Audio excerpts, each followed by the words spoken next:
Bienvenue à ce numéro de votre magazine. Nous sommes en direct, République démocratique du Congo, République du Kenya. Que comprendre donc des propos irresponsables du vice-président Ruto? Certains parlent de Ruto. Les invités vont tenter d'y répondre tout de suite.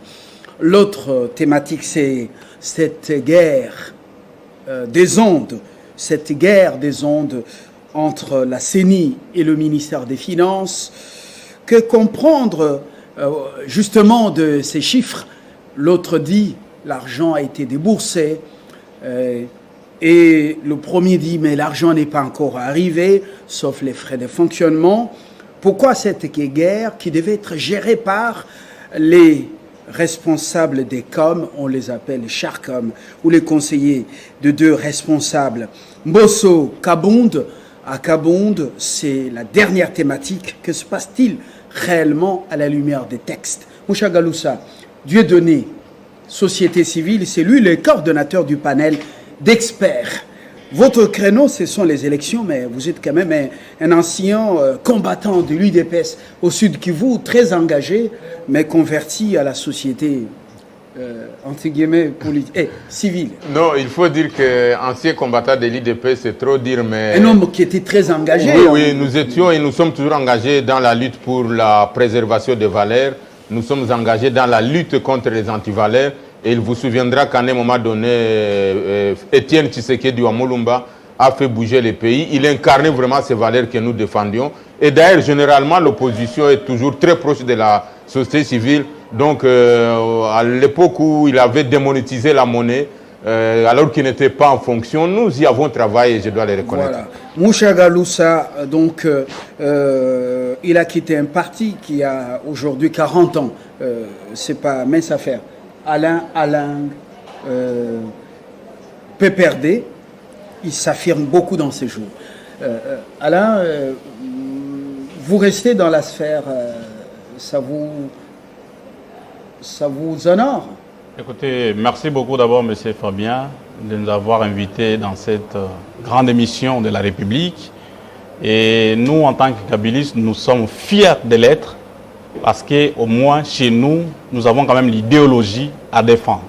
Nous défendons les valeurs républicaines, nous défendons, n'est-ce pas, la patrie, et ça a toujours été une fierté de s'identifier à son pays. Très bien. Voilà. Nous avons Passim Bayo, l'homme de Ouantachi, encore de passage à Kinshasa, peut-être cette fois-ci pour beaucoup de temps. Passi est le président de la COPOL, ça s'appelle la colline du progrès de l'UDPS, une structure au sein de l'UDPS, un parti qui a 40 ans. Passim Bayo, bonne anniv.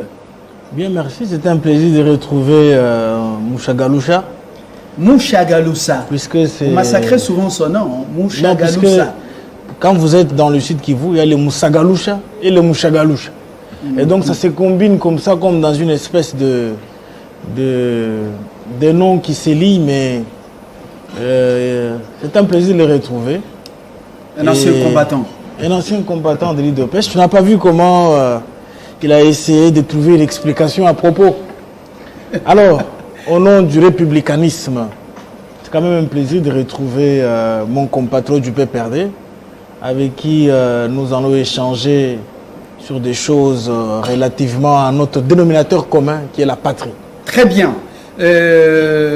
Voilà, Renaud Tiala va nous rejoindre aussi tout à l'heure. Vous connaissez l'heure de pointe. Avec les spectacles dans nos artères, tout est dit. On ouvre ce débat avec vous. Dieudonné Moucha Galoussa, que comprendre des propos irresponsables de Ruto qui n'a pas porté des gants devant les hommes d'affaires kenyans. Oui, bientôt le pays officiellement intègre la communauté économique des États de l'Afrique de l'Est, un marché aussi important. Il considère que le Congo, c'est un grand marché dans lequel ils viendront tout déverser, même des bêtises. Et voilà, mais il a parlé avec beaucoup d'irresponsabilité en tant que vice-président de la République. très vite vomi par son titulaire et beaucoup de Kenyans. Que comprendre de ces propos? Oui, je pense, en introduction. Oui, en introduction, ces propos, tout le monde, personne ne peut accepter qu'on puisse traiter notre pays de cette manière avec légèreté, mais je pense que ça devrait plutôt nous interpeller. Certainement qu'il a été très léger dans des propos, nous accusant seulement avec la caricature des danseurs, des gens qui mettent des pantalons au niveau des nombrils et tout ça. C'est vrai que ça choque, ça dérange, mais moi je pense que plutôt ça devrait nous interpeller à deux niveaux. Le premier élément, c'est que la RDC, c'est un pays qui intéresse plusieurs pays, et donc ça devrait nous remettre, ça devrait permettre aux Congolaises et Congolais de savoir que nous sommes un pays qui est convoité par plusieurs autres pays et que nous devons faire tout le nécessaire pour récupérer notre place au niveau de l'espace est de l'Afrique.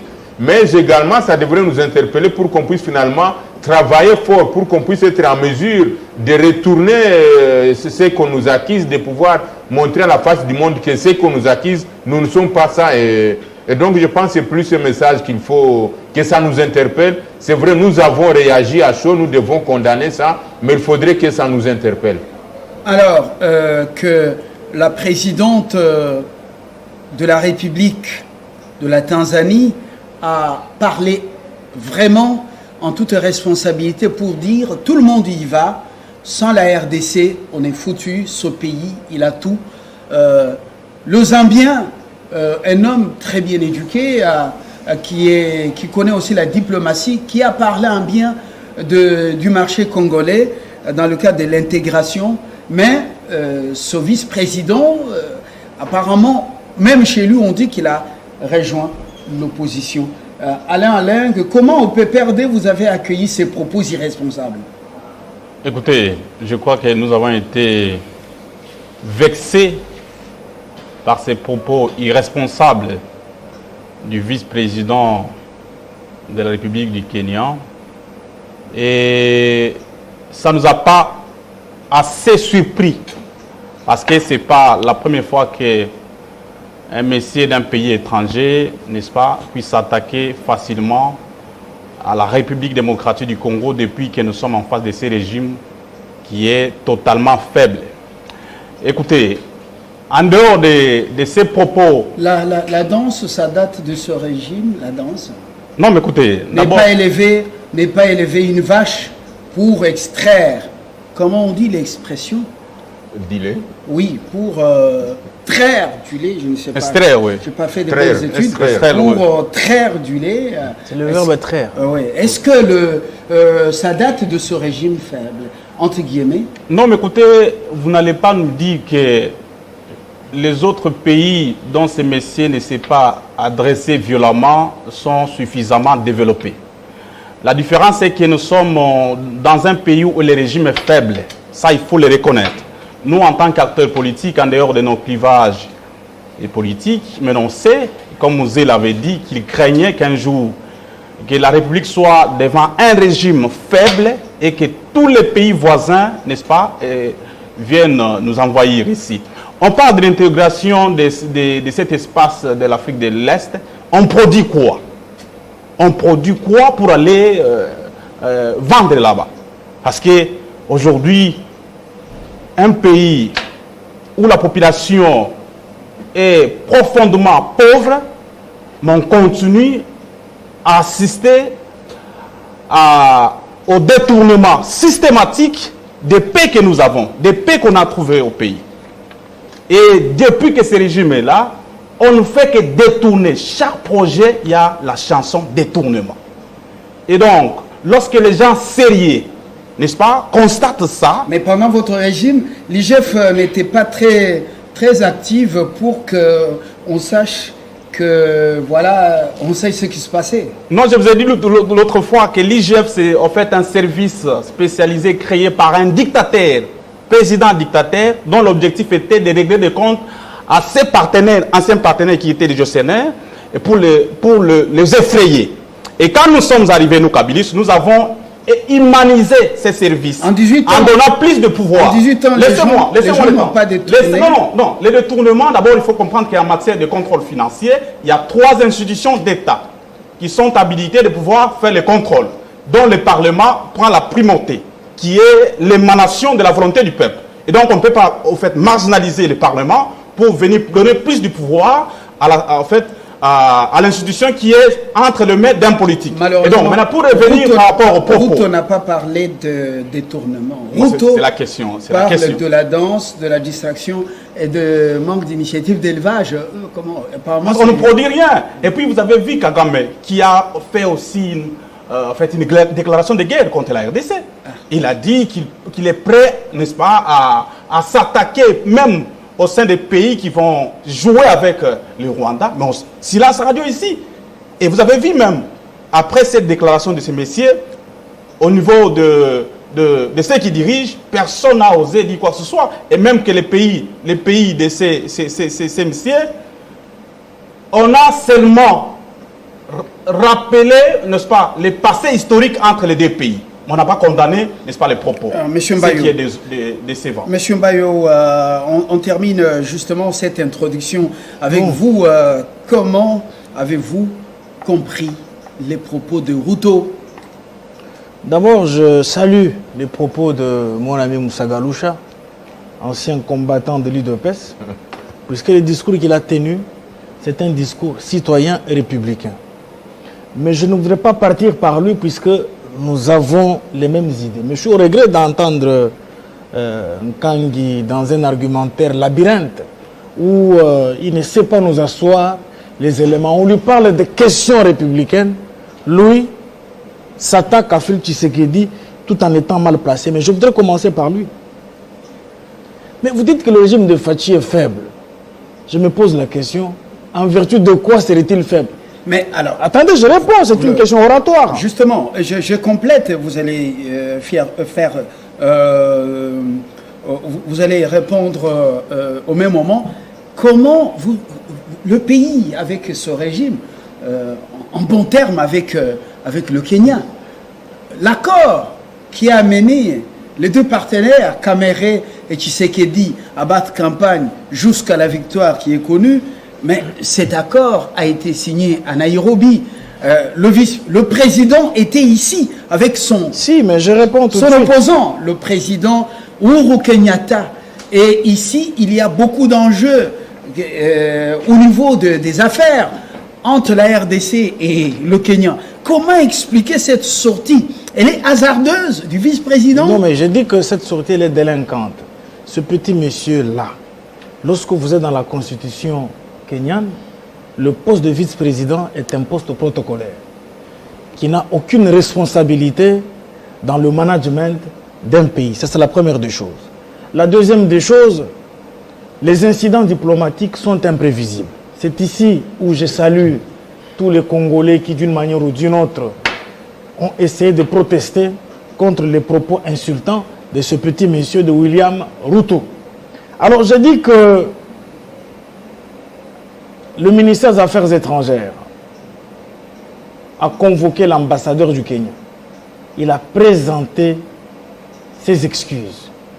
Au point qu'un ambassadeur s'est permis de pouvoir expliquer aux Congolais que ce monsieur ne peut aucunement être ni ayant droit ni ayant cause dans la situation politique diplomatique entre le Congo et le Kenya.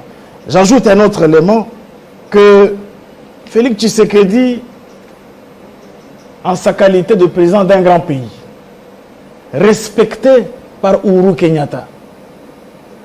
Le détracteur veut que Félix Tshisekedi monte que nous et réagisse. Je ne vois pas pourquoi on peut réagir à un monsieur qui n'a pas le même piédestal que le président de la République. On ne peut pas réagir à un monsieur qui a simplement individuellement délinqué. Mais pour revenir à mon ami du PPRD, le régime de Fachi n'est aucunement faible comparativement au vôtre. Regarde. Qu'est-ce qui était fort chez vous? Les fausses communes, c'est un régime sanguinocrate. Félix, laissez-moi parler s'il vous plaît. Pas de digression. Félix Tshisekedi, président d'un régime faible. Il n'est ni dans Panama Papers, ni dans Congo Hold Up. Je tiens à signaler que ce petit monsieur de Ruto, qui a manqué du respect à la population congolaise, C'est entre autres à cause de la mégestion de 18 ans. Je vous ai dit que la plus grande ferme au monde dans l'histoire de l'agro-industriel est née avec 40 millions. Mais sous le régime de Kabila Bukangalo, on a pris 350 millions de dollars. Et si on avait su joindre l'utile à l'agréable, si leur pouvoir d'hier n'était pas un pouvoir kleptocratique, ce petit monsieur de Ruto, déverti de placer le langage à l'égard des Congolais, non. Il parle de détournement. Mais écoutez, j'ai toujours répété. En droit, nous disons que nous sommes tous des délinquants biologiques. C'est-à-dire que chacun d'entre nous est un potentiel... Si, mais vous avez fait un long commentaire. Chacun d'entre nous est un potentiel justiciable. C'est-à-dire, l'état des droits, c'est quoi?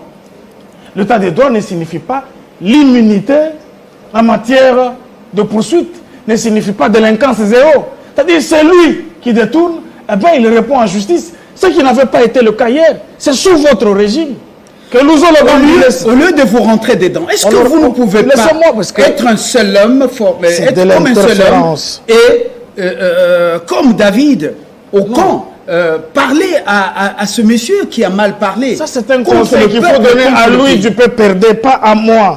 Sinon, ça ressemble un peu à une espèce d'interférence. Je dis ceci. Comme Moucha Galusha, je condamne. Le Kenya n'a pas l'art musical comme nous. Le Kenya n'a aucun patrimoine au monde comme nous avons la rumba. C'est-à-dire de manière étalée, quand il insulte nos musiciens qui font la fierté de l'Afrique, moi je trouve qu'il ne connaît pas l'Afrique, ce monsieur.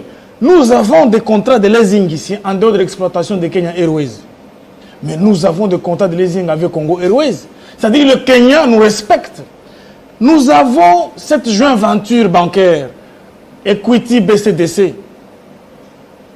Cette conclusion de la joint venture a fait m'intervenir des chefs d'État. Ça veut dire que le Kenya sait respecter la RDC. Je vous informe que l'espace de navigation aérienne ou entre différentes provinces au Kenya, ça produit moins que le trafic aérien de Kenya Airways au Congo. Donc je voudrais conclure s'il vous plaît en disant qu'il parlait de Kagame, c'est très important. Écoutez messieurs, c'est vrai que c'est en 1983 que Mobutu a donné naissance à l'IGF. Mais l'IGF, vous avec Mouzito, vous l'avez enfermé dans un carcan pour bénir vos détournements. Vous parlez de Kagame. Écoute, depuis que Fachi est au pouvoir, le Rwandais est en chute économique de 40%. L'armée congolaise a récupéré l'aérodrome qui servait de trafic de contrebande, de lithium, du coltan et de l'or. Donc en ce jour, traiter le régime de Fachi d'un régime de faibles, c'est un discours non avenu. Merci. Bayo, Passi, Moucha Galoussa, on revient à vous avec cette fois-ci cette guerre des ondes, la guerre médiatique entre la CENI et le ministère des Finances. Comment avez-vous, vous qui vous intéressez au processus électoral, comment avez-vous donc observé cette guerre des ondes?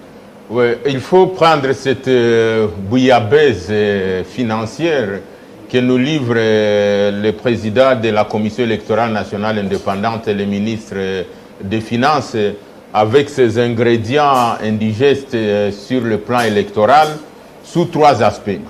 Le premier élément, d'abord je commence par dire que c'est une crainte et ça ne rassure pas. Ça ne rassure pas pourquoi? Parce qu'il y a Nous revenons au sujet. Oui, nous revenons au sujet, effectivement, oui. J'y suis. Les finances, financement du processus électoral, commande des moyens de locomotion pour les membres du bureau et de la plénière, autre matériel. On parle de la surfacturation. L'IGF, on l'a fait intervenir dans l'affaire. Et puis, est-ce que l'IGF doit justement faire sa patrouille financière au niveau de la CENI? Kadima est-il bien parti avec toutes ces sorties contredites par Kazadi? Finalement, là, on assiste à quoi? Oui, c'est ce que je suis en train de dire, Fabien. Donc, il faut prendre... on n'a même pas besoin de prendre des loups pour d'analyser ça sur le plan microscopique parce que ça saute aux yeux. Denis Kadima Kazadi a dit qu'il n'a pas encore reçu l'argent pour les opérations électorales et pour les véhicules également et tout et tout. Nicolas Kazadi-Kadima va dire que lui, il a déjà déboursé un peu d'argent et qu'il ne voulait pas les payer sur la surfacturation. Mais les éléments qu'il faut noter, ils sont 3 éléments. Sur le plan politique, n'oublions pas que le ministre des Finances vient du parti qui est au pouvoir. Donc, il vient de l'IDPS et il est très proche du président de la République. Ça, je crois Mbaye le connaître bien, il est mieux placé. Et donc, quand il parle des propos, il faut comprendre ce que ça cache, non seulement comme ministre, mais son appartenance politique. Ça veut dire la volonté de son parti politique par rapport au processus électoral et par rapport à la CENI. Le deuxième élément, il faut parler maintenant de la question financière elle-même.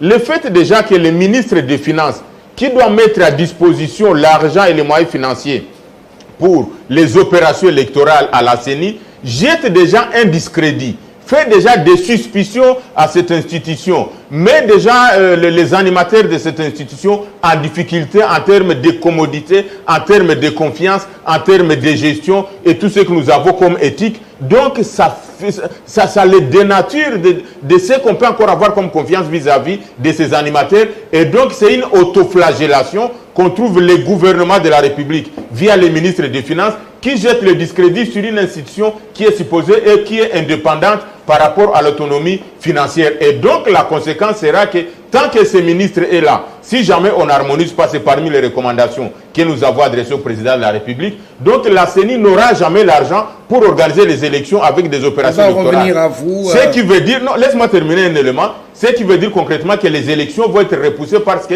la CENI sera en difficulté de programmer les opérations électorales en termes de timing parce qu'il y a des choses qu'il faut faire dans les temps non compréhensibles. Si on ne commande pas avant, ça n'aura pas lieu, ça va repousser. Un dernier élément, il s'agit d'un élément grave que le ministre des Finances a parlé sur la mutualisation du fichier électoral au recensement général. La mission de la CENI est connue et Maître Mbaye le sait très bien que la CENI n'a que 2 missions, la mission référendaire et la mission d'organiser les élections. Il n'y a nulle part qu'on peut faire un raccordement ou qu'on peut faire une subordination de l'identification et enrôlement des électeurs par rapport au recensement général. Ça n'est nulle part tant qu'on n'a pas encore modifié la constitution actuelle, tant qu'on n'a pas encore révisé la constitution actuelle, on ne peut pas aller dire à la CENI d'entrer dans la question du recensement général. On va revenir à vous. Vous ne pouvez pas tout épuiser. Vous allez continuer avant de faire des propositions en tant qu'expert, comment on appelle? En tant qu'expert... en matière électorale. Oui, Dieudonné Moucha Galoussa. Alors, je signale que la CENI annonce la révision du fichier électoral, bientôt les déploiements de 7500 préposés à la collecte des données. C'est l'annonce faite par Denis Kadima, qui est le président du bureau de la CENI. Alors, avant de poursuivre, justement, l'unique dame qui nous rejoint ici, j'ai annoncé que l'artère, où les artères nous offrent un spectacle à des heures de pointe à la Gombe. Véronique Tchala, comment on peut vous présenter société civile ou parti politique affiché, Union Sacrée? J'ai eu du mal. Oui. Vous avez du mal, bien sûr. Oui. Je commence par saluer mes co-débatteurs. On s'est déjà excusé en votre nom. Merci beaucoup. Oui. Vous l'avez très bien fait. Oui. Et je pense que c'est une leçon. C'est une leçon pour tous ceux qui nous offrent des spectacles comme ce que nous venons d'entendre. Voilà. Routo, vous êtes en colère. Routo, c'est qu'il a dit. J'aimerais me présenter très brièvement. Je suis Madame Véronique Tchala, comme vous l'avez dit. Je suis économiste monétariste et doctorant en économie monétaire internationale. J'ai pendant plus de 21 ans... Vous avez des couleurs politiques. Voilà. Oui. Pendant plus de 21 ans, été dans la société civile et depuis bientôt 10 ans, je suis dans la société politique avec un grand parti politique, Action nationale pour le changement intégral, ANCI en sigle, et je suis parmi les membres qui ont contribué à mettre en place l'Union sacrée. De la nation. De la nation. Alors, Routo, ces propos vous ont énervé. On a eu à parler au téléphone, vous étiez vraiment énervé. J'étais très fâchée. J'étais très fâchée et je n'ai pas bien dormi. De un, parce qu'il n'en a pas le droit d'insulter les Congolais. Si les Kenyans n'ont pas s'ils n'ont pas la danse dans leur culture, il ne va pas en faire un problème parce qu'eux, ils ne dansent pas. danser n'est pas mauvais. Si les Congolais, c'est un art, c'est dans notre culture, j'en suis fière. Ça, c'est de un. Vous ne faites pas l'élevage quand même, vous n'avez pas des vaches qui vous donnent du lait. Et ils vont vous amener du lait. C'est comme ça que j'ai dit Fabien Lumbala, après ma colère, je me suis ressaisie pour dire, mais qu'on commence à nous insulter, c'est qu'il y a quelque chose. Mais il n'a pas insulté seulement le peuple congolais, il a insulté les dirigeants congolais. Le Congo, mon pays, à l'époque belge, on ne parlait pas de Kenya. Nous étions premier producteur mondial du coton, du cacao mondial, producteur et exportateur mondial. De l'huile de palme. De l'huile de palme, de l'arachide, du coton. Même la Chine, on n'en parlait pas. Mais depuis ce jour-là, depuis 60 vous ne faites que danser, vous chamailler? Depuis 60 ans, aucune politique industrielle dans ce pays. Ça aussi, ça énerve. Et qu'aujourd'hui, on vous dise, ben, écoutez, ils viennent, ils entrent dans la communauté des États d'Afrique centrale. C'est bien, la CEAC, mais c'est un grand marché pour nous. 90 millions d'habitants, mais c'est un grand marché pour nous. Comme eux, ils ne savent que danser et chanter, eh bien, on va tout envoyer. Autrement dit, ça va être un dépotoir. Et Fabien Lumbala, sur ce plateau, je vous ai dit, parce que j'ai été au début de la zone de libre-échange, que ce soit dans la COMESA ou dans la CEAC, je vous ai dit, si le Congo ne met pas en place des véritables stratégies, des véritables politiques commerciales pour produire, pour promouvoir des produits à l'exportation, nous allons être un dépotoir. Et maintenant, on nous le rappelle, ils n'ont même pas une vache. Ils n'ont pas une vache, donc... Et vous avalez ça, il n'y a pas de vaches, il n'y a pas de ferme. Vous avalez des choses comme ça. Nous en avons un peu, mais qu'est-ce que ça représente? Parce que nous un Ruto s'est mis debout, il a commencé à parler, vous avalez, vous applaudissez. Il n'y a aucune vache. Attendez, est-ce que vous produisez du lait capable de nourrir toute la population congolaise? 90 millions d'habitants, vous avez suffisamment de lait? Non, nous importons du lait. Nous importons tout, même les cure-dents de la Chine, même le papier hygiénique. C'est quoi ça? Ça énerve. Et pendant tout ce temps, on apprend qu'il y a des citoyens congolais qui n'ont peur de rien, qui font disparaître des millions d'argent. Et vous savez pourquoi il y a des embouteillages? C'est tout simplement parce qu'il n'y a pas de route. Les seules routes, le seul boulevard ici, il est encombré parce que les routes parallèles, excusez-moi, voilà, Fabien... Pas de digression. D'accord. Oui. Alors, j'aimerais dire ceci. Oui. En bref, que c'est une interpellation aux dirigeants congolais.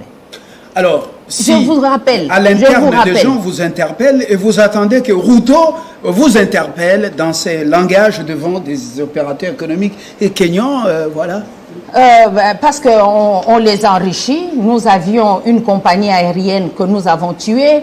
Nous avions des banques congolaises ici que nous avons tuées pour laisser les banques... Le régime de 18 ans. Voilà, pour laisser les banques étrangères. Merci. Ils se font des millions, ils nous insultent. Eh bien, je pense que quelque part, il a raison. Alors, merci beaucoup. Alain, maintenant, nous revenons. C'était une façon pour nous d'honorer cette unique dame autour de cette table pour se prononcer sur l'affaire Ruto. Si c'était chez les Juifs et un David sur le terrain en train d'apporter la nourriture à ses frères et aux combattants, il allait piquer la colère et dire quel est cet incirconcis qui se joue du Dieu du peuple congolais. Mais Ruto n'est pas de Goliath pour s'en préoccuper comme ça, c'est un petit monsieur. Dites-nous, au niveau de cette guerre des ondes, nous sommes à vous. Merci Fabien pour la question. Kadima Kazadi. D'abord, je voulais faire le nettoyage. Mon ami ici a voulu faire croire à la population congolaise qu'il faut continuer à tromper sur le plateau de la télévision en évoquant l'histoire honteusement des fausses communes. Récemment, 59 compatriotes congolais ont été massacrés par la milice Codeco en Ituri dans le secteur de Djougou, n'est-ce pas, sous l'état de siège décrété par M. Chilombo. Et tous ont été enterrés, n'est-ce pas, dans une fosse commune. Les images ont circulé, n'est-ce pas, sur la toile, et à l'absence totale des autorités de Kinshasa, n'est-ce pas? Laissez-moi. Je regarde le débat. Alors, Mario était dans les digressions. Ouais. Je regarde le débat. Nous revenons. Pourquoi cette guerre des ondes entre Kadima et Kazadi, alors que le processus électoral a besoin de l'argent? On a déboursé. L'autre dit on n'a pas reçu l'argent. Ça, c'est... Qu'est-ce que ça présage? Moussa Galoussa, lui, il exprime une crainte. Ouais. Alors, maintenant, pendant qu'on enterrait nos populations dans ces conditions-là, en thèse, revenons au sujet. Les dirigeants de Kinshasa étaient en train de s'acheter des bicyclettes ici qui coûtent énormément cher pour s'aventurer avec l'argent du peuple congolais. C'est 27 000 euros. Revenons au sujet. De revenir sur la gestion passée, je crois que ça ne va pas couvrir votre échec. Alors, maintenant, pour revenir à la question, vous savez, aujourd'hui, tout le monde le sait, que nous avons été comme des prophètes, nous du PPRD et nos amis de l'Amouka. En son temps, nous avons dit que Kadima, c'était membre de l'IDPS, qu'on a fabriqué en Afrique du Sud, mais même l'ancien directeur de Etienne Tshisekedi. Débat d'idées. Je suis acteur politique. Non, le débat d'idées. La guerre des ondes. C'est autour de Denis Kadima. Donc vous n'allez pas me forcer à dire autre chose. C'est Denis Kadima, que tout le monde sait, que c'est un membre de l'IDPS. Et cette guerre-là médiatique, n'est-ce pas, c'est une histoire pour démontrer à la face de la population congolaise que les régimes préparent un glissement, comme nous l'avons en son temps prophétisé. N'est-ce pas? D'abord... Vous rejoignez mon cher Galoussa. D'abord... À la différence, moi je suis dans les techniques avec des éléments probants. Lui, il avait déjà prophétisé ça et je vais le prouver ici. Ouais. Alors, monsieur le prophète. Alors, maintenant, nous avons parlé du glissement. Tout le monde n'était pas d'accord avec nous. Et aujourd'hui, on nous donne raison. Vous avez en face M. Denis Kadima de l'IDPS et Nicolas Kazadi de l'IDPS qui s'affrontent. Denis Kadima dit que depuis qu'ils sont installés, ils n'ont reçu aucun rang du gouvernement de la République par rapport à l'organisation des élections sur Top Congo. En face, un membre de l'IDPS, ministre des Finances de son État, vous dit qu'il a déboursé déjà plus de 37 millions de dollars. On va croire à qui? 37 millions de dollars, mais celui qui devrait recevoir ces fonds vous dit qu'il n'a reçu aucun rang. Et la troisième personne, c'est l'ODEP. L'IGF entre en danse. Je vais y arriver. L'ODEP vous dit que depuis novembre 2021, le gouvernement a déboursé 104 millions de dollars au niveau de la CENI. Et aujourd'hui, partant des affirmations du ministre, déjà 67 millions perdus. Donc tout ça, ça demande quoi? Dans les pipelines quelque part? Ça demande quoi? Et selon votre écran prophétique, est-ce que c'est plus de 60 millions de dollars se trouveraient dans les pipelines quelque part? Mais écoutez, ou bien non, j'ai retenu ça dans... M. Kadima sait très bien qu'il est là pour jouer le jeu du pouvoir. Le pouvoir a échoué, on ne peut pas aller aux élections pour perdre la présidence. Il faut chercher à distraire la population, mais en fait, c'est faire aussi de l'argent. Parce que ceux qui dirigent ne peuvent pas les contrôler. Même les aventures de l'IGF n'aboutiront à rien. Et l'argent qui est financé, n'est-ce pas, par le gouvernement, on bouffe entre copains. N'est-ce pas? Parce qu'on sait qu'en 2023, il n'y aura pas d'élections. Étant donné qu'on a violé la Constitution, l'agent qui va jouer ces jeux, la paix, c'est Kadima. Comment contrôler celui qui va jouer les jeux de sauver votre régime? Et donc, c'est ça. Et les grands perdants dans tout ça, c'est la population congolaise. Nous qui sommes victimes, n'est-ce pas, de cette escroquerie, comme on nous a escroqué l'argent des rames. Vous perdez la cause. On continue toujours. C'est le PPRD qui a organisé, n'est-ce pas, régulièrement les élections dans ces pays. Mais c'est un mensonge. Aujourd'hui, nous totalisons plus de 18 ans avec la Constitution, n'est-ce pas, que l'IDPS n'a pas voté en 2006, pendant que vous étiez en train de fait des aventures en Ngandajika. Et Nous, on votait cette constitution. À 16 ans, cette constitution à 16 ans déjà. Il déplace les N'empêche, accents là. c'est plus de 10 ans déjà. C'est la constitution, n'est-ce pas, que le PPRD a produit. Qui était en Ngandajika? Alors, S'il vous plaît, laissez-moi mon temps de parler. Laissez-le parler. Soyez dans le débat, monsieur Fabien, qui ne déplace pas, parce que ce que nous avons décrié, c'est ces genres, il a fait 5 minutes, de langage. Oui, mais alors, que ça finisse quand même, monsieur l'arbitre. Ngandajika n'a rien à faire. Terminé, Sinon, on terminé. cite aussi votre territoire. territoire. Je pense que ça ne va pas être bon. Madame Tchala, je suis l'arbitre, je le protège. Ok, qu'il le retire ça. Voilà. L'UDPS n'était pas en Ngandajika, qu'il le retire ça. Allez-y. Laissez-moi le temps. Ngandajika, c'est le Congo, il n'y a pas de péché. Ça fait 6 minutes déjà. C'est pas moi qui ai inventé l'histoire de Mancha Moumeno, madame. Tous les Mais qu'est-ce Congolais que savent celui qui a Mancha parlé de Moumeno Mancha Moumeno. Donc ne m'appelez pas rigueur. J'ai compris qu'il y a Alors, beaucoup de digressions. Maintenant, Mais ça va on m'empêche de parler. Bayo, vous reprenez la parole. Vous nous amenez dans des digressions. Pas du tout. Marché à Moumène. Ce sont Ça eux qui vient faire quoi ce sont- ici? Non, regardez, c'est Monsieur pas Bayo. bon parce que si il utilise les armes Monsieur non Bayo, c'est vous qui avez la conventionnelles, parole. Je vais répondre. Madame Véronique, ici, les règles du jeu, chacun a son timing. Voilà, Bayo. voilà ce que le PPRD nous produit comme communicateur, un prophète menteur. Alors, c'est quand même dommage que l'on constate celui que l'on appelle le communicateur d'un régime dictocratique d'hier se trouve en train de graviter autour des questions de sensibilité inutiles, comme qui dirait que Ngandajika c'est au Rwanda, comme qui dirait que Macha Moumeno qui signifie Bokila Lokondo, ça se dit en Ouganda. Mais finalement, vous êtes de quel moule politique? Alors je réponds, c'est vrai qu'il a raison de dire que cette guerre médiatique entre le ministre des Finances et le président de la CNI est désolante. Mais en réalité, ce n'est pas une guerre. La logique veut que nous puissions aborder par des hypothèses. Le président de la CNI s'est exprimé en toute sincérité. Et lorsque vous suivez très bien, puisqu'on est communicateur, il faut analyser de fond en comble les sorties médiatiques. Le ministre des Finances dit que le décaissement a eu lieu le 11. Mais c'est le 12 que le président de la CNI tient son point de presse et que dans le compte de la CNI, il n'y a aucun retentissement. Ça, c'est la première des choses.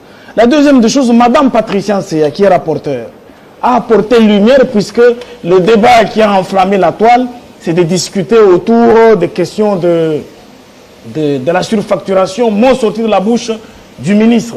J'ai dit tout de suite que un sens de proportionnalité a été apporté par Madame Patricia Nseya. Monsieur Kadima reste jusqu'ici un homme citoyen et à féliciter. Pour preuve, il va voir l'IGF pour lui dire de venir faire l'audit, puisque l'audit dans leur domaine prend 10 ans. Monsieur Kadima a hérité d'une CNI qui avait beaucoup d'éléments de passifs. Vous, en tant que société civile, vous ne le dites pas. Des impayements chez les agents. Il est arrivé à même pas trouver une Jeep à bord de laquelle il peut rouler. Oui, mais vous, il ne faudra pas que le jugement que vous pouvez émettre sous la personne de Kadima soit simplement un jugement enfermé dans un sentimentalisme que l'on ne sait pas dire. Et donc, je voudrais dire on parle d'environ 100 millions de dollars. J'ai dit, millions. Attendez, oui. Ça c'est un mensonge. Oui. Le ministre des Finances en son temps, avant d'ailleurs, sauf erreur de ma part, l'entrée en fonction du budget sous examen, c'est lui qui avait présenté la nécessité de pouvoir envoyer 100 millions de dollars. Mais la question de droit que l'on se pose, les 100 millions de dollars, sont-ils déjà arrivés à la CNI, oui ou non? Eh bien, je dis que les 100 millions ne sont pas encore arrivés à la CNI. C'est-à-dire, devant cette situation, est-ce que les 100 millions annoncés comme tels devraient-ils arriver? Mais ça va finir par arriver. Donc moi, je ne pense pas qu'on peut, en ce jour, prendre pour prophète un discours comme celui-là, essayer de l'asseoir sur une question qui peut être comprise de manière simple. Il parle de glissement, ainsi de suite. Mais vous, PPRD, vous pouvez parler de glissement sur ce plateau. Vous qui êtes les dieux de glissement sur ce plateau. Vous, PPRD, vous avez fait 18 ans au pouvoir, pourquoi? Vous avez ajouté 2 ans issus des accords et ça et là, pourquoi? Donc vous êtes mal placé pour essayer de donner des leçons aux gens. Vous êtes prophète pour ceux qui vous apprécient, mais ici, Vous êtes un menteur. Est-ce que ça ne pouvait pas se gérer loin Moussa des Gallo, objectifs des caméras? Ça, c'est l'erreur. IGF, Je suis d'accord avec... Kazadi. Loin des objectifs des caméras, ce spectacle, est-ce que c'est un spectacle rassurant? Il ne faut pas que je le répète, je dis que ce spectacle est désolant. Mais Moussa Gallo, ça l'a dit. Mais là où je vais le ramasser, c'est quand il dit que l'émission de la CNI, ben, c'est simplement les élections, les référendums. Mais il ne doit pas oublier que ce qui n'est pas interdit est permis. La même loi consacre pour la CNI la capacité des opérations préélectorales, la gestion technique, etc. Même vous avez le temps de parler, on vous observe. Bon, écoute, on prend la parole, on nous mais toi, tu as pris la parole pour mentir ici. Les co-débatteurs. Non, toi, tu es un faux prophète. Moi, je suis un bon prophète. J'accepte même des erreurs. J'ai même dit que cette guerre médiatique est un spectacle désolant. Mais toi, tu viens ici pour l'apologie du mal, pour faire l'apologie du mal. Le mal qui nous a fait souffrir hier. Aujourd'hui, si les Kenyans nous insultent, c'est qu'en dehors de 3 ans de musée et de 32 ans de Mobutu, vous êtes venus nous descendre davantage dans le fond. Vous avez fait une ferme de 350 millions de dollars. Si jamais on avait joint les tirs à l'agréable, est-ce que vous êtes à la fin de votre tour d'antenne. Ce petit William Ruto allait-il déplacer les accents à notre gars? Vous êtes mal placé, monsieur le prophète. Bon, alors, faux prophète, mais on dit mieux vaut prévenir que guérir. Gérer, c'est prévoir. Est-ce que ces deux institutions, celle d'appui à la démocratie et le ministre, voilà, le ministère des Finances, donc le gouvernement, est-ce qu'on devait nous présenter un tel spectacle quand les Congolais ont assez de problèmes à résoudre? Je dis non, mais l'IGF est l'homme qui va tout régler. Pourquoi? Puisqu'il viendrait auditer où est-ce qu'il y a eu un ça ne va pas, où est-ce qu'il y a eu un mensonge, et qu'est-ce qu'il fallait, où sont les indus, etc., etc. Mais de toute façon, il ne faudra pas non plus que l'on puisse remettre en cause le travail de l'IGF qui produit jusqu'ici des résultats positifs. C'est pour ça qu'il est invité en danse. Et c'est pour une fois dans l'histoire dans notre pays. Merci beaucoup. Madame Tchala, Nicolas Kazadi, en temps difficile, il ne voit pas pourquoi on doit quand même, pour des gens qui ont rang de vice-ministre par exemple, commander des jeeps d'un luxe déconcertant quand même, des jeeps, on dit surfacturés. Dans un temps difficile, est-ce que vous ne pouvez pas se contenter même des catchs parce que nous sommes dans le système des peuples d'abord, le peuple se retrouve, vous roulez à bord des catchs ou de certains chariots quand même automoteurs. Madame Tchala, avant que vous ne preniez la parole, nous venons de l'apprendre, si l'information est confirmée, c'est vraiment une nouvelle triste. On dit une fois de plus, la mort vient de frapper, de toucher la famille d'Antoine Gizenga Fungi. Madame Dorothée Gizenga serait l'aînée de Gizenga, serait morte. Une information à prendre avec beaucoup de réserves qui reste à confirmer. Madame Tchala. Fabien Lumbala, je pense que j'ai plusieurs fois été sur ce plateau et parfois, c'est sans voix. C'est sans voix. Ce spectacle, je pense que le peuple congolais n'en a pas besoin. Pourquoi? Parce que c'est un petit problème. Nous ne sommes qu'au début. Le financement du ministère des Finances auprès de la CENI, Kadima vient de prendre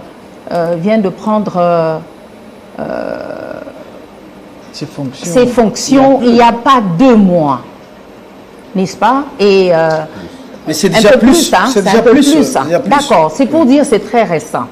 Et qui sont encore seulement au niveau de moyens de locomotion, des véhicules. Et là, moi, je ne veux pas, je veux pas discuter sur ça. Mais les signaux que Kadima renvoie à son bureau et la plénière renvoie au gouvernement, qui est regardant maintenant en matière, à travers l'IGF en matière des finances, ces signaux. Moi, j'aimerais pas faire des insomnies quand même. Non, j'aimerais pas faire. Comment je peux appeler ça? Je vais pas tabler sur des choses qui ne sont pas encore vérifiées jusqu'au bout.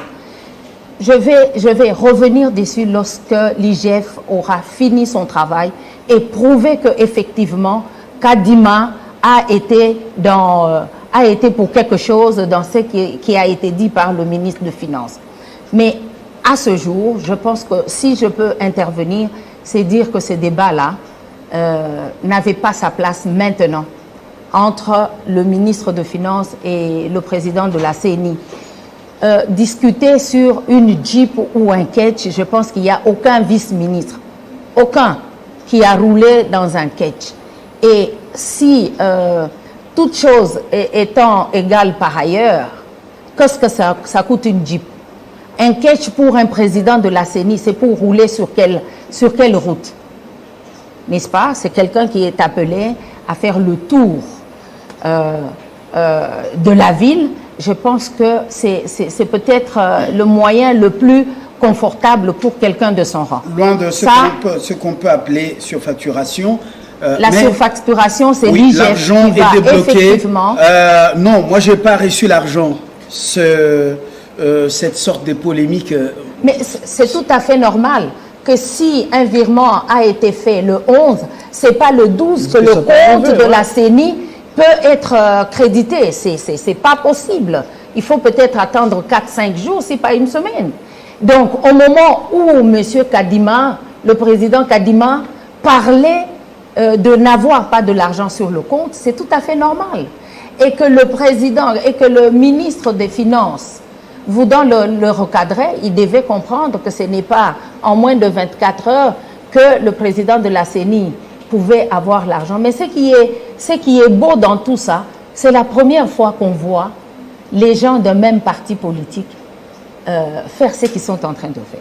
Les gens des attendez, partis politiques. Attendez. On va acter ça. Non. Les gens des mêmes partis politiques. S'il vous plaît, laissez Madame Tiala continuer. Laissez-moi terminer l'idée, parce que mon co-débatteur en face venait de dire... Il a dit que Kadima est de l'UDPS. Ce qui est faux. Ce qui est faux. Mais au moins, on voit quelqu'un de l'UDPS attaquer l'autre de l'UDPS. Voilà. Ça n'a jamais existé dans ce pays. Si c'était dans le temps passé, on allait se couvrir. Mais que le soi-disant de l'UDPS soit attaqué par un autre de l'UDPS, j'ai dit que vive la démocratie. Maintenant que le président de la CENI a fait venir l'IGF pour qu'on puisse voir, et je me demande même si ces factures qui ont été transmises au ministère des Finances, ce n'est pas ce qu'il avait trouvé sur la table de Nanga. Alors, est-ce que ça peut entamer la crédibilité de la CENI et retarder le processus? C'est une question qui n'a rien à voir. Le panel d'experts exprime une crainte. Mais l'expert est douteux puisque lui, l'expert tout à l'heure. S'il vous plaît, c'est pas vous. Monsieur Fabien, c'est pas vous. Je ne vois pas ce que le glissement vient faire ici. Vous savez, c'est très dangereux quand vous-même, vous savez comment vous avez organisé le glissement, vous le voyez partout. Dites-moi au stade actuel de financement pour les frais de fonctionnement, les véhicules, et déjà on voit le glissement. Qu'est-ce que ça a à voir? Est-ce que cet argent-là, ça a été financé pour la préparation des élections? Non. Non, même pas pour la préparation des élections de gouverneurs. Même pas. On n'est même pas là. Mais déjà, on parle. Donc, vous comprenez, c'est une distraction, tout simplement. Nous sommes au niveau de propositions. Nous sommes au niveau des propositions maintenant. Moucha Galous a Dieu donné les propositions concrètes et à la CENI et au gouvernement pour le décaissement des finances allouées au processus électoral. Des propositions concrètes à chacun. Franchement, je suis très ravi de découvrir et d'être en face de Mama Tiala pour la première fois. J'apprécie beaucoup son éloquence, son intelligence, mais je pense qu'elle prend certaines choses à la légère. En matière électorale, il y a ce qu'on appelle les 3C, la confiance, la crédibilité et le contrôle. Dès lors que l'organisation qui a la gestion électorale perd la confiance des parties prenantes, et du côté des électeurs et du côté du compétiteur, ça n'a plus la raison de... J'ai un diplôme en matière électorale, il faut préciser. Nous avons été ensemble dans l'organisation des élections. Ça, c'est un élément. Le deuxième élément, en termes de technicité de la personne de son excellence Denis Kadima, ce n'est même pas discuté. Moi-même, je ne peux pas le dire sur ce plateau. J'ai participé dans plusieurs séances internationales où c'est lui qui modérait pour autant de pays. J'ai des photos avec lui, nous avons échangé. Donc, c'est un homme vraiment sur ce plan-là. Ce n'est même pas discuté. Mais j'ai pitié de lui.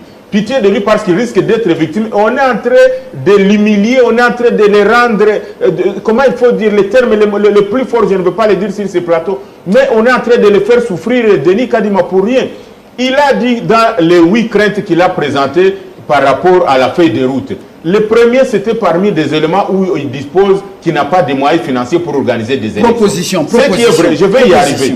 Et donc les propositions, nous les avons formulées au niveau du chef de l'État, au niveau du gouvernement et au niveau de la CENI elle-même. Et donc, vouloir subordonner, madame, vous avez suivi le ministre des Finances, il quitte son terrain, il va dans un terrain qu'il ne maîtrise pas. Et ça cache ce qu'on peut dire. Vouloir subordonner l'identification, l'enrôlement des électeurs par rapport au recensement général, c'est la bonne manière de pousser les élections au-delà de 2023. Un élément simple technique. Le circuit d'un électeur dans les bureaux de vote, c'est connu. Quand il entre, quand il sort avec sa carte d'électeur, ça vous prend à la limite maximum 8 minutes. Mais quand on fait recensement, qu'il soit recensement général, que ce soit un recensement scientifique, que ce soit un recensement administratif, la personne va faire plus de 14, plus de 30 minutes dans les bureaux de vote parce qu'il y a des éléments, il y a des agrégats qu'il va ajouter. Ça ajoute non seulement les moyens, ça demande le personnel, ça demande le temps. Et donc l'identification qui peut se faire dans 16 mois, ça va prendre plus de 32 mois. Et d'office, il nous reste combien d'années? Vous êtes au niveau de l'enrôlement des électeurs, oui, qui est une opération distincte du recensement de la population, où vous mettez les deux dans le même sac. Effectivement, vous m'avez bien compris. J'ai posé la question. L'identification et l'enrôlement des électeurs, c'est une opération électorale à part. Le recensement général revient de la politique du gouvernement. Mais le ministre des Finances dit que dans un conseil des ministres, on est en train de subordonner l'identification et l'enrôlement. Qu'est-ce qu'on appelle la mutualisation des fichiers électoraux? Non, qu'est-ce qu'on appelle la mutualisation? C'est mon français. Dans la suite de son explication, oui, effectivement, vous êtes juriste, vous le savez. Donne juste la suite, c'est ce que je te demande. On ne peut pas faire un raccordement frauduleux pour demander à la CENI de s'impliquer dans des recensements tant que la Constitution n'est pas révisée. Je mets quiconque au défi. Et donc, vouloir le faire, c'est déjà créer une imbroglio pour qu'on crée la confusion et priver la CENI d'avoir les fichiers électoraux. L'idéal aurait été, si on avait déjà commencé les recensements, on ferait l'extraction du fichier électoral dans les recensements généraux. Mais si on veut mélanger les deux, on va au-delà de 3 ans qui va le faire, que ce soit l'une des formes des recensements que je viens de vous dire ici. Mais également par rapport à cela, tant que la CENI n'a pas les moyens financiers à sa disposition, elle va être butée dans la programmation, dans la publication du calendrier électoral. Merci, M. Et donc, il y a des opérations électorales que la CENI ne peut pas organiser. Et pour cela, nous avons demandé, avant que la CENI fasse le calendrier électoral, qu'on nous donne un schéma critique. Alors là, c'est le rapport que vous avez déposé. Non, pour dire, à telle période, je dois produire tel élément, j'ai besoin d'un instrument juridique pareil, où le Parlement doit le faire, ce qui n'est pas le cas. Il y a autant de 4-5 qui doivent être produites au niveau du Parlement. Il y a beaucoup de craintes. Merci, M. Galoussa. J'essaie d'équilibrer. Oui, en équilibrant. S'il vous plaît.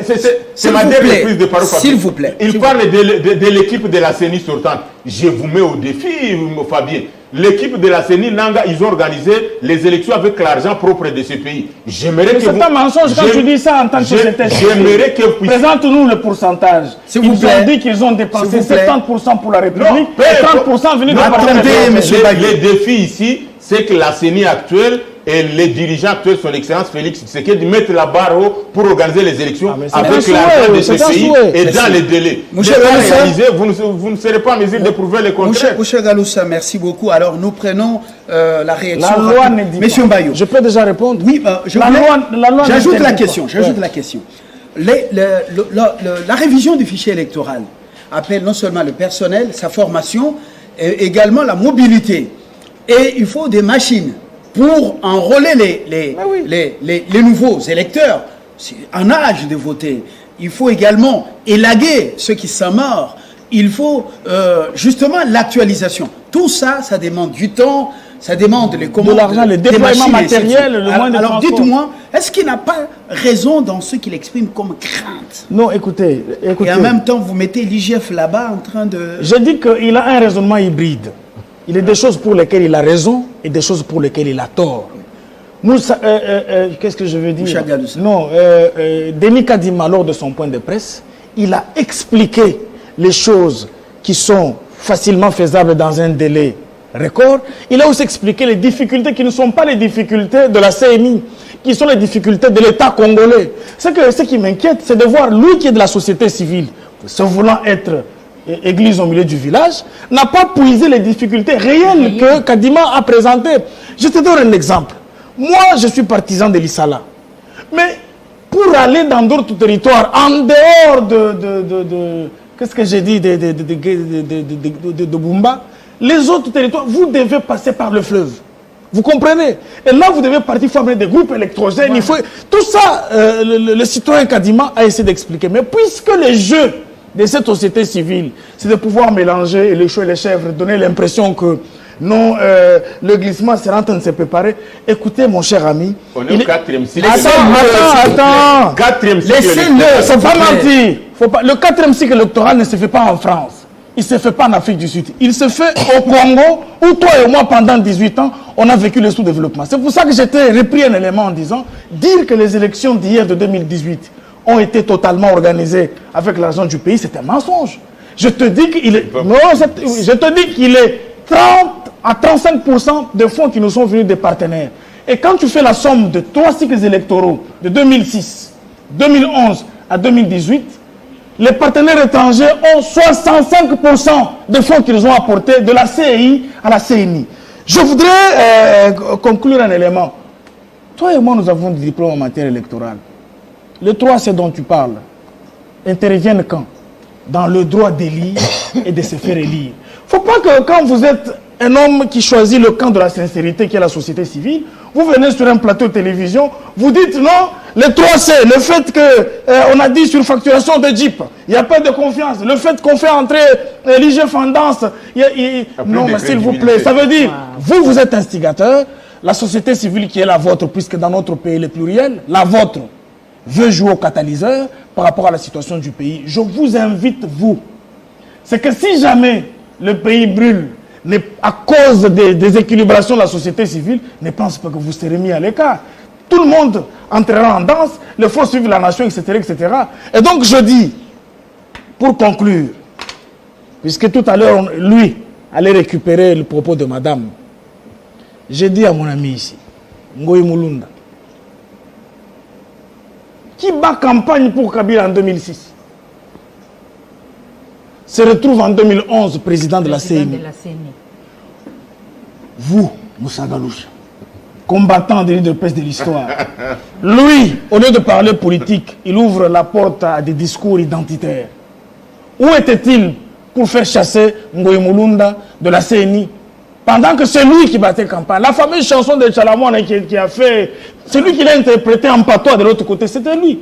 Donc ce que je vous invite, c'est de pouvoir, vouloir ou pas, c'est Kadima et toute son équipe qui organisent les élections.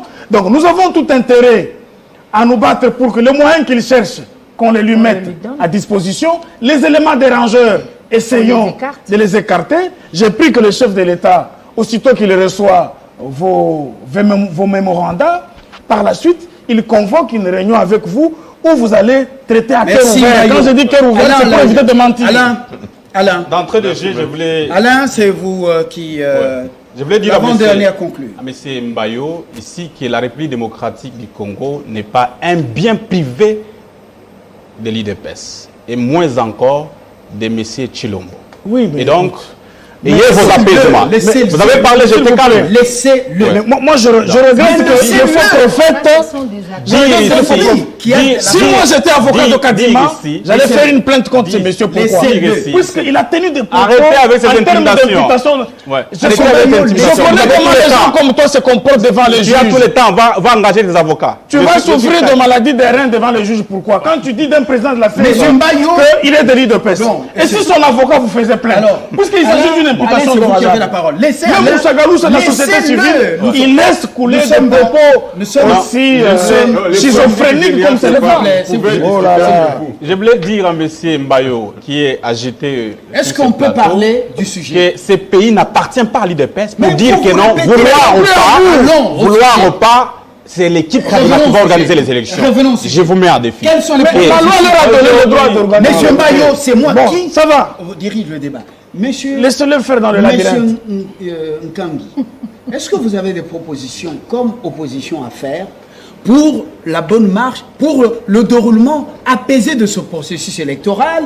Kadima a des moyens par rapport à la feuille de route. Racontons les choses qui tiennent la route, évitons de raconter des histoires. Ne faisons pas semblant Oui, par rapport au problème, monsieur oui, Fabien. Les propositions. Tout le monde sait qu'aujourd'hui, l'opposition politique congolaise n'est pas dans l'équipe de la CENI. Revenons. On ne peut jamais aller aux élections avec une CENI composée que les gens demandent de l'IDPS. S'il vous plaît. Vous comprenez? Non, mais nous Par parlons le en tant monde, qu'équipe. Ça, partout, on il sait va que c'est continuer. l'opposition qui crédibilise le processus électoral. Et donc, dès lors que Joseph Kabila Kabange, qui est leader de l'opposition, Martin Fayoulou Madidi, qui est leader de l'opposition, n'ont pas envoyé des délégués au niveau de la CENI, vous pensez que les élections vont s'organiser dans ces pays? Vous n'avez pas de Donc, propositions? la première proposition, c'est la démission pire et simple de cette équipe de Kadima.